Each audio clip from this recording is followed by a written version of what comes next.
Welcome to Films Apart, the podcast where we poke fun at buried flops, unearth hidden gems, and explore timeless classics. So grab yourself some popcorn, sit back, and let's break these films apart. Hello and welcome to Film Apart. I'm Kyle Cave. And I'm Lewis Coleman. And today we are talking about two films again. Two Christmas classics. Only one of them's a classic, and that classic is Bone Alone. Compared to the shitty film Home Alone. Home Alone? Who's heard of that? No, never seen it. So, we've got Home Alone here, obviously. Amazing Christmas film. Always rewatch it every year. One of my favourites. And then a cheap, shitty knockoff called Bone Alone, also Alone for Christmas. They couldn't decide on a name. Bone Alone is definitely the better name. I think it they opens had it up to different audiences. Yeah. I think they had to change the name because they released it and they were like, we're just getting dirty old perverts coming in and asking for copies of Bone Alone. I think they would be happy to get dirty old perverts getting Bone Alone because they've got to make some money somehow on it, haven't they? And they're not getting it from kids. No. And if they are, disown them kids. They're getting it from me, though. Yeah. I paid £1.99. I pirated it. No, I didn't. I watched it on Plex with some ads. £1. You should have pirated it. I might just go back and pirate it because I paid £1.99. Can't believe I paid £1.99 on Amazon to rent this shitting film. I'm saying this on purpose. I know we haven't talked about it yet because nobody should watch this film. No, don't watch it. We told you to fuck off if you're not seeing Gremlins last week. This week, if you've seen Bone Alone, fuck off. Let's talk about Home Alone first then. So, simple premise. Yeah. Yeah. A boy wishes for his family to disappear and gets left alone at Christmas. And that wish comes true.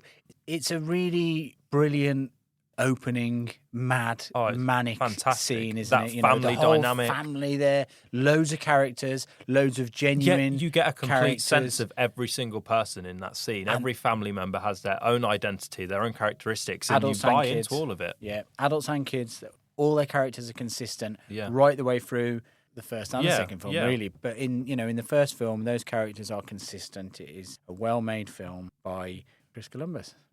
You've all seen Home Alone. Some people try to break into a house. Kevin McCallister is left on his own. Macaulay Culkin in his breakout role. Yeah. I mean, I think he was in Uncle Buck before that, wasn't he? That's a good film. Actually, remind me of that because John Candy. Yeah. There was a character in Bone Alone that reminded me of it. We'll get to that. Oh, God. Yeah. Oh, I know which one you mean. Yeah. But a shitty version of him. Of course, yeah. So anyway, Kevin McCallister gets left home alone. Two robbers, Harry and Marv, think that there's no one in the house. Because he comes along, he's doing disguised as a policeman, asking around families for Christmas to make sure that they're safe. He finds out they're going away on holiday and thinks, right, which one is he? Is he Harry? Me and Marv are gonna kick in some doors. Harry's the Joe Pesci one. But obviously what they didn't count for was the fact that their parents are incredibly hopeless and they left their child on his own. Yes, they've got a big family, but still. Their youngest, come on, he's the favourite. He's the only one that's nice. But they leave him alone because he's been naughty and sent to his room because he stuck up for himself. And to be fair, if they hadn't left him alone... It wouldn't be a film, really. It wouldn't be a film, would it? Yeah. It would just be... an empty house getting broken into. It would just be home. Two people at someone else's home. It would be two very successful robbers. But I think we can all agree that this is a Christmas classic, and there's not a lot to say for it other than the fact that it's inspired many films since. Yeah. Not least the litany of Home Alone films. Yeah. I haven't seen. Have you seen? Well, as a child, I didn't realise it was a guilty pleasure then, but I always quite enjoyed the third and fourth ones, which are like hated because they don't follow Kevin. But I always quite enjoyed the. Did you? Yeah, I loved them. This is why we started to do this podcast, wasn't it? Because we realised that there was something different. Yeah. You like certain films, and I don't. I love Bone Alone. You don't. Yeah. So far, it's actually proven that we both like. Yeah, the we same agree film. on most films. It's not quite gone according to plan, has it? No. Really. But I will say that I disagree with you, and I don't like Home Alone 3 and 4. I've not seen them since I was a child. I think it might be because I wasn't a child when they came out, because I'm that much older than you. Yeah. And anyway, the latest that we know of. I would imagine probably the poorest and lowest budget as well is this film. I tried to find out how much the budget was because obviously there was such wonderful special effects in it that I thought. Do you know what I thought? I was actually, compared to the rest of the film, I was quite surprised at how fluid some of the mouth movements were for the dogs. The dogs talk. Yeah. So basically, let's give a synopsis for it. Yeah. So, a family leave their dog at home at Christmas. The end. And people break in. Yeah, so it starts off with a family at home and their 2 dogs. Yes. And the one of them is... I think it's Columbus and Bone. Did they name Columbus after the director of Home Alone? Oh, I bet they did, yeah. A nice little homage in a shit film. That's an insult, isn't it? I would be very annoyed. They are thinking like, he'd love this. Yeah, he'd love this. Yeah. And he's fucking raging. It's in the Is he alive? He was. He was during that film's release. Oh my God, he directed it. Obviously, he didn't. He thought, I didn't do Home Alone justice. Yeah, I need to do it. Chris Columbus is still going strong. Yeah, he's 66. So I thought instantly within the opening image. So you mentioned that you paid for your copy. I watched it on Plex. I got a minute and a half of beeping and colour bars, like it was a test transmission. And I sat for it twice just to double check that it was right. And then it was followed by a shot of snowy mountains and The Asylum Presents, which was very out of place for a family film. The Asylum Presents. It felt like a horror film. Felt like it was made by people in an asylum. So I thought it was quite telling. I did some research into what else they did because it's a very, like you say, a horror filmy sort of name. And this production studio are quite famous for this type of film that rip off known films and do a much shittier version. Mockbusters. Yes, mockbusters. So they've done Sharknado, Top Gunner, The Da Vinci Treasure, Snakes on a Train, and plenty more. They do a lot of disaster movies and horror movies. So how did we come across this film anyway? It's my fault, this one, isn't it? So Tiptoes was your fault. I believe it was, yeah. It is because I was in Asda. And I saw it on the shelf in Asda, and I saw Bone Why Alone. are Asda showing it? And I thought, well, because I know you like Home Alone, and I like Home Alone, and so I sent you a picture of it. And after I'd left, and you went, "Tell me you bought it." Yeah. And I was like, "No, of course I didn't." Would it have cost you more if you brought it from Asda? Yeah, I think it was about like I wish you brought it from Asda. Yeah. But anyway, I looked up straight away to see if it was on Prime, and I thought it was on Prime. So because of that, I was like, "Let's do Home Alone, and we'll do that." Yeah. You know, we kind of knew what we were letting ourselves in for. Oh, yeah. It was obvious a good film. That this was going to be a terrible film. I didn't think it was going to make me start thinking that Tiptoes was a good film. No. But it did. You know, we gave Tiptoes 1 out of 5. 1 out of 5 each. Yeah. Where are we going to go? Well, 0. Well, I suppose, yeah, potentially. Not to spoil anything. But do we? I mean, you know, I guess maybe we'll talk through it and we'll find out. We'll figure that out. So anyway, there's a family. There's 2 dogs. The one dog is like, I want to be a guard dog, and he's a bit delusional, and he's a tiny dog. Yeah. And he's a bit of a troublemaker. So this is Columbus. This is Columbus. Columbus is a troublemaker. And then Columbus hears a doll in a Christmas present crying, and he goes, "Fair maiden." Fair maiden? I was like, oh yeah, I did. I wrote it down. I wrote cringe, fair maiden, doll.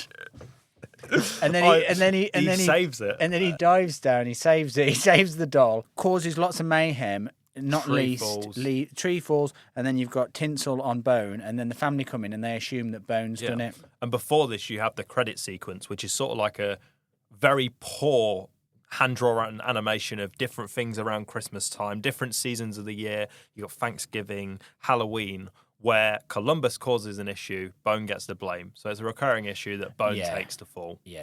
So that's Columbus is a bastard. So Columbus is a cockeyed bastard. He's got a bit of a he's one of those cockeyed dogs, isn't he? Yeah. You know, they're one of those dogs that's just been bred into weirdness. Yeah. You know. So because of this... I just saw one of my notes. I know last episode we spoke about not using the C word, but... Don't. As a note, I said, why the fuck does Bone always get the shit? He didn't do anything. Fuck Columbus, the... Naughty the bastard. Pup. Yeah.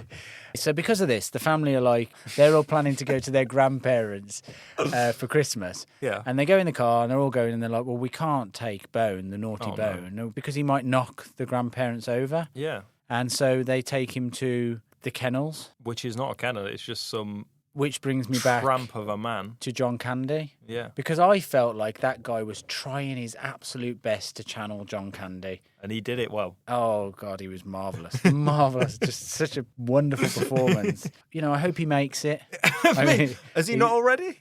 Well, Let's look at his filmography. His name's Jonathan Nation. What a strong name. He's not got a wiki page, so he hasn't made it. But maybe he will.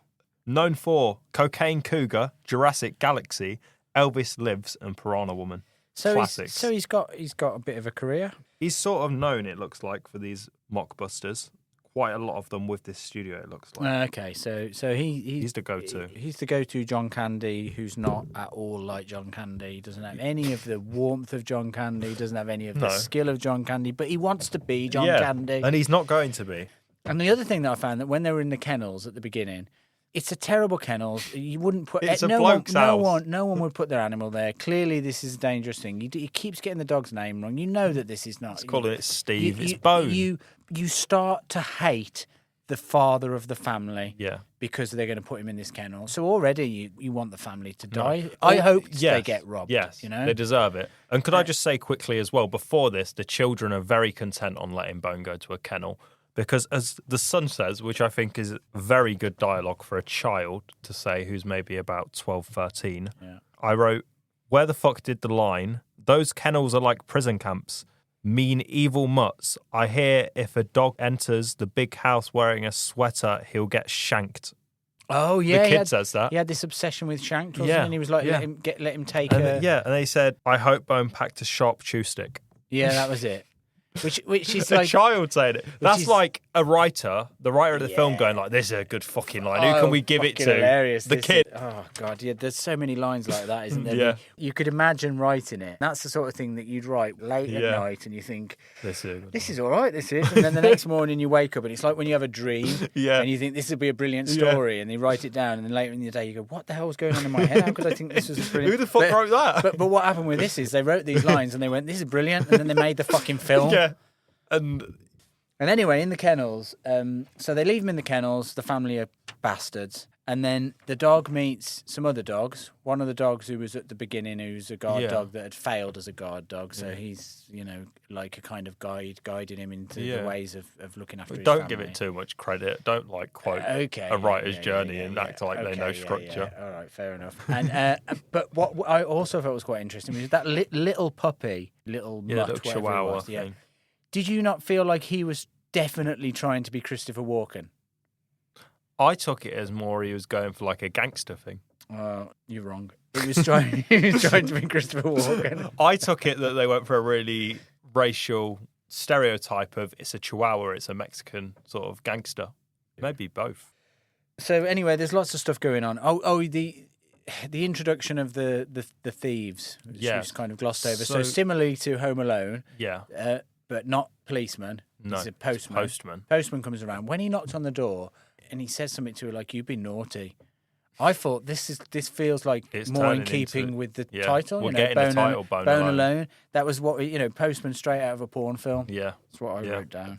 I've put Postman set up as a burglar like Home Alone, but they like to bully children by running over their bikes. Yeah, because they've run over just a random kid's bike on the way back. It's just terrible, isn't it? I mean, I don't mean it's just terrible as in it's immoral. I think I probably would have enjoyed it more if they'd actually run the kid over. Yeah. Because it just would have made it a bit more... Yeah, just like, this is amazing. This is amazingly bad rather than just bad. Yeah.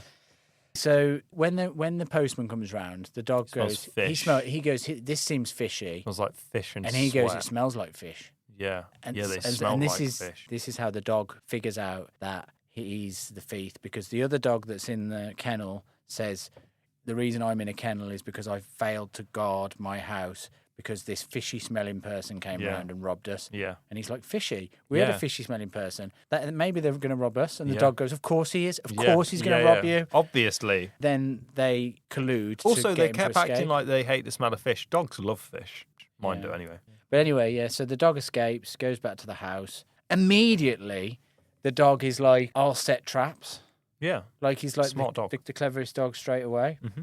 Did you make a list of the things that he was doing? Yeah, so he gets home just in time as the burglars have arrived, and he sets off some car alarms to scare them off. Oh yeah, so they come back later. Gently touching the tyres of the cars. You just see see the paw come into the screen. He pours some few tyres. They're blaring the old street. He does that. Lets himself in the dog doors. Drops some Lego on the floor.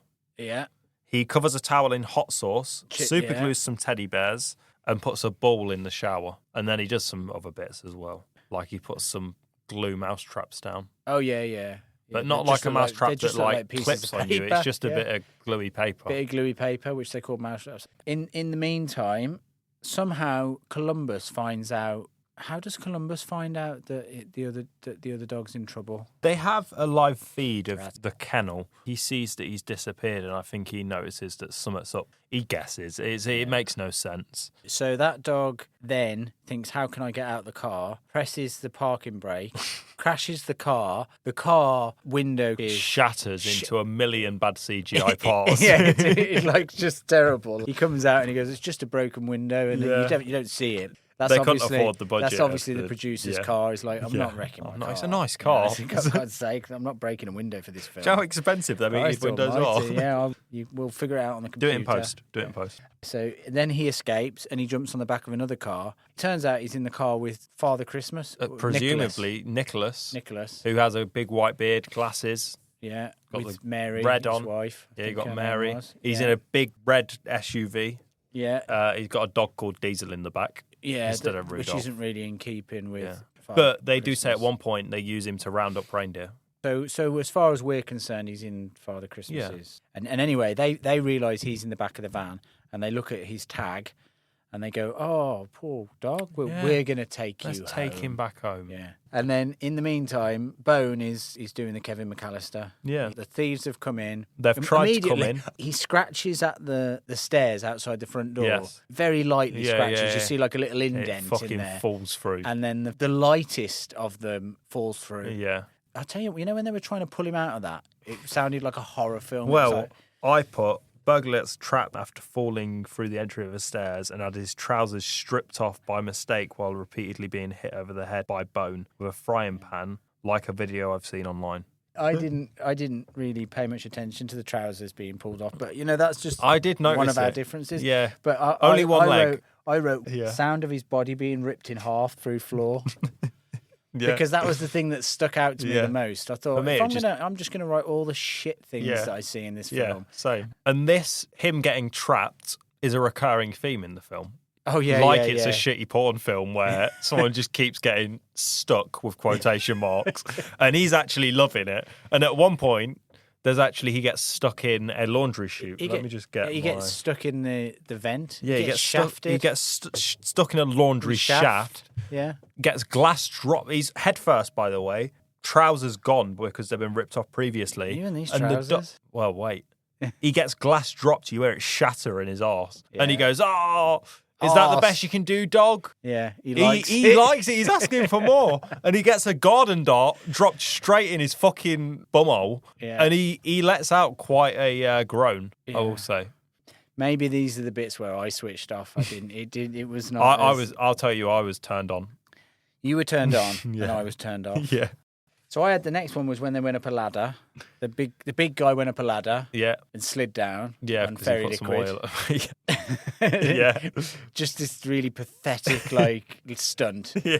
Where he falls down. I hope he did the stunt himself. Then you've got the guy getting paper stuck to his feet, which he called mouse traps. But he was walking around with this paper going, "Oh God, I've got mouse traps stuck to him," but they're paper stuck to his shoes. It was like, what the? That's not going to cause anybody any issues. And he takes his shoes off, treads on some Lego. Goes flying onto the glued teddy bears.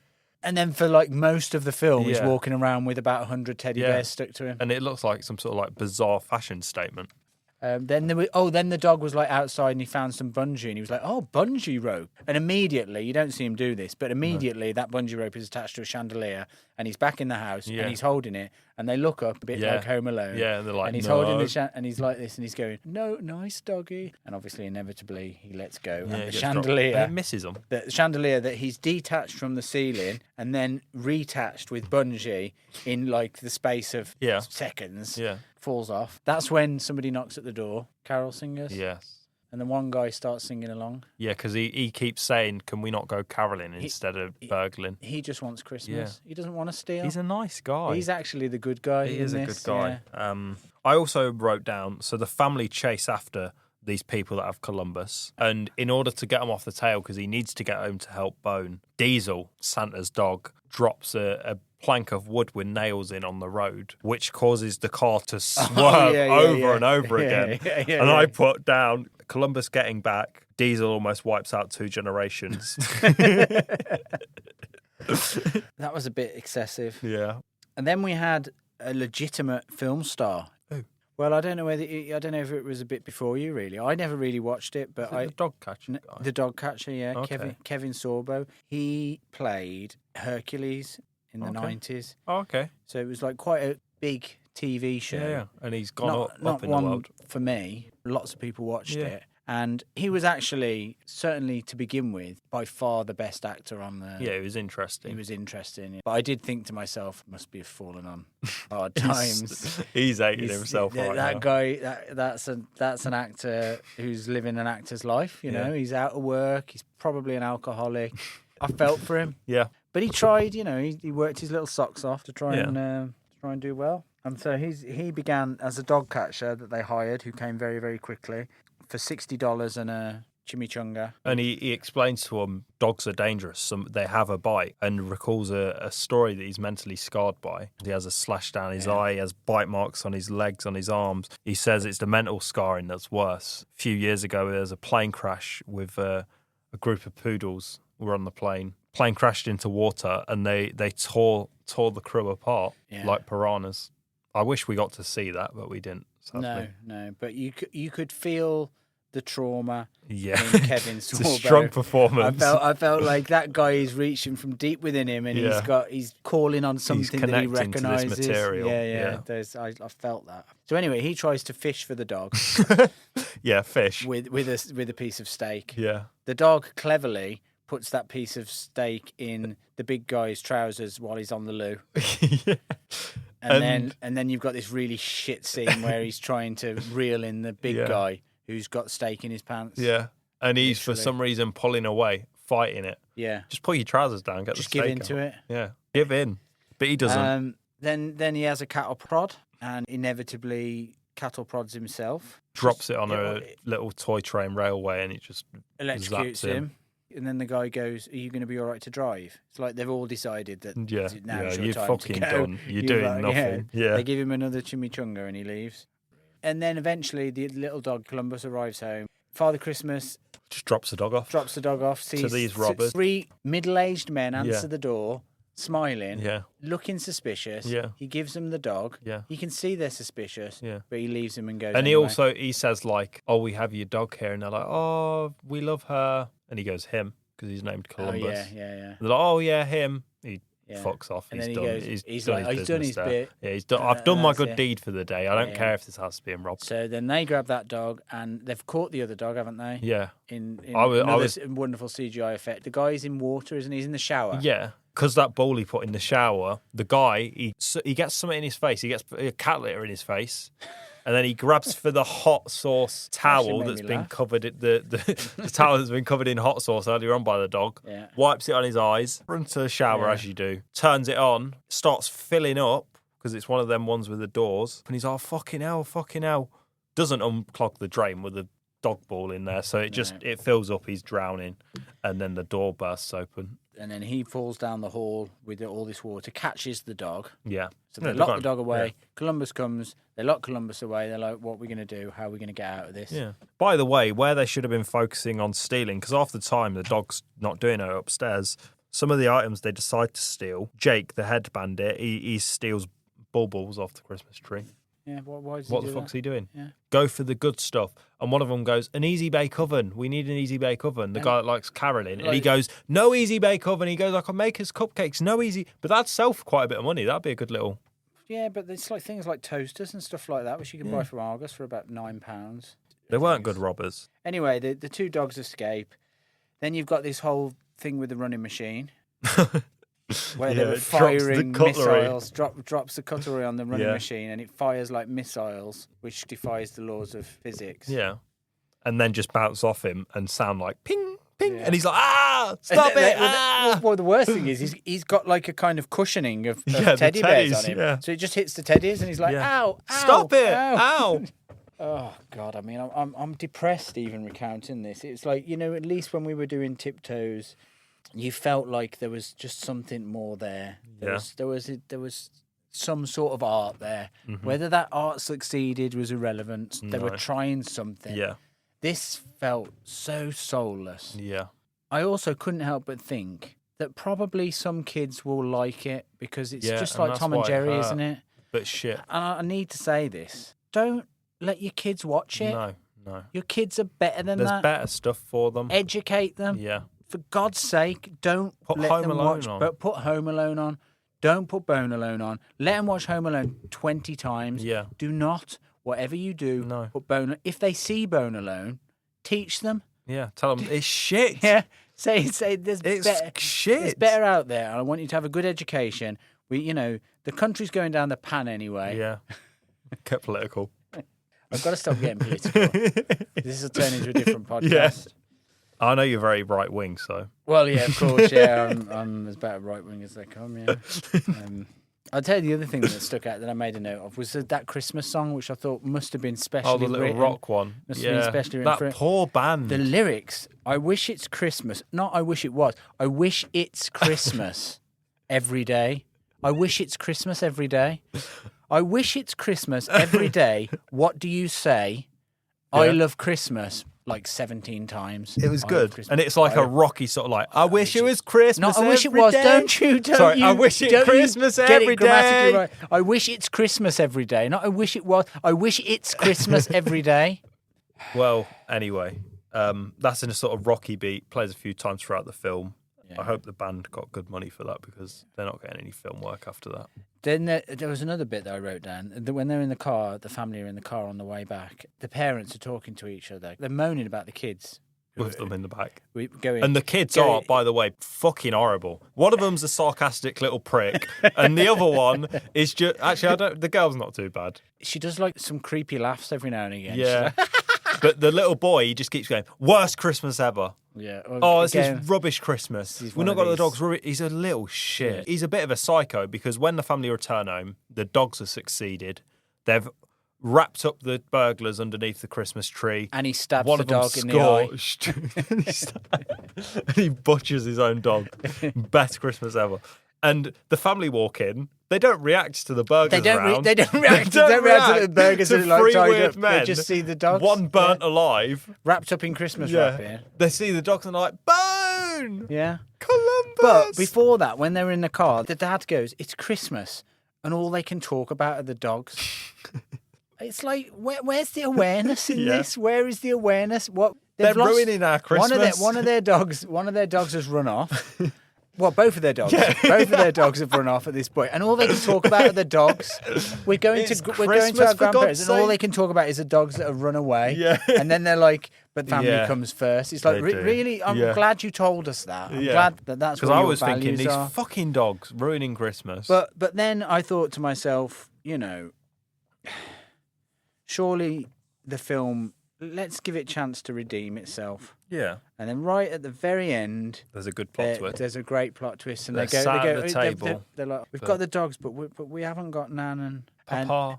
And it's not Christmas without family. And then there's a doorbell, and you think, I was hoping that it was Freddy Krueger or something. But it was... Someone with a sawed-off shotgun. Or at least something that wasn't the grandparents. Yeah. Who we've not met at this point, by the way. Who we've not met at this point. Or have we? And then they open the door... And lo and behold, who are the grandparents? The elderly couple, supposedly Santa and Mrs. Claus, that pick Columbus up, the dog that they don't recognise, their child's family dog. They pick it up and return it to their house, which they get away with a line by going, "Oh, this is your new house." So they don't know the new house, but they know the address to have got there. So when they delivered the dog back that they had the address on, they knew it's the same address that we're already going to. They get to the property, see three weird men, fuck off, and then come back when it's all dealt with. And then you just get this last scene when they're all standing in the doorway, swaying side to side. Do you know, we can't keep doing this to ourselves, Kyle. we can't persistently watch these films because I feel like a little bit of me died watching Bone Alone. Same.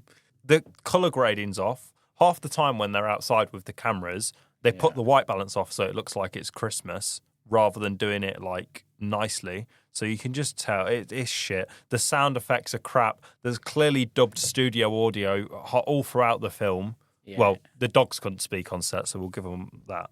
But it's awful. Like you said, special effects with the smashing. There's just nothing redeemable. No, there isn't. In the slightest. In all seriousness, it is a very, very bad film. Yeah. And how you had quite a nice sentimental sort of thing about don't let your kids watch this, don't lesson them to this. The note I made was, fuck this shitty film that no kid is stupid enough to buy into, and if they do, disown them. But you say that, Kyle, but you used to like Home Alone 3 and 4, so... Yeah, I was that kid. You were that kid, yeah. Oh, fuck. And did they disown you? Yeah. I've not seen my parents in years. So I can understand that's why you've written that. I think you need therapy. So, Bone Alone and Home Alone. Popcorn scores. Yes, popcorn scores. Yeah. So, do you want to go first with your salty popcorn score? With my salty popcorn. Your jaded popcorn score. My jaded. We'll do Home Alone first. We'll do Home Alone first. Okay, so I would give that I'd give that 4 out of 5. I think that there's obviously better films out there. Mm-hmm. It was definitely one of my favourite films when I was growing up. I loved it as a kid, and I still enjoy watching it today. I think it's a really well-made film. It's a Christmas classic. Yeah, I think it's timeless. It's not like it's aged badly. No. Me.